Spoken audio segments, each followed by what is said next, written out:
మీరందరూ కూర్చోవాలి, పిల్లలు కనిపించడం వెనకాల. అందరు కూర్చోవాలి. పిల్లలు మీరు అక్కడ కూర్చోండి. ఫ్లవర్స్ కూర్చోబెట్టండి లేదా సైడ్ తీసుకురండి.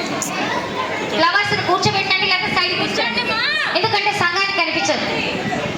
తిప్పండి.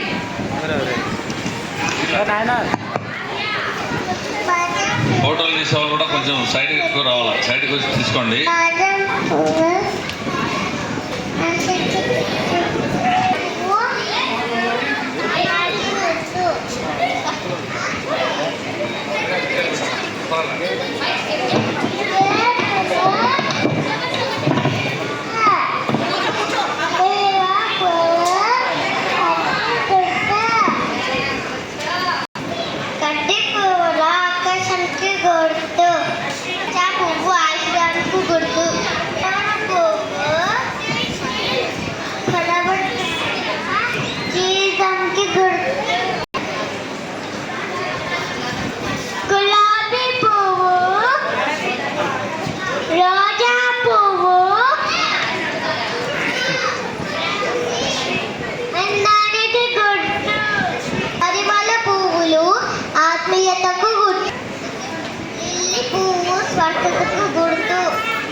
నాకు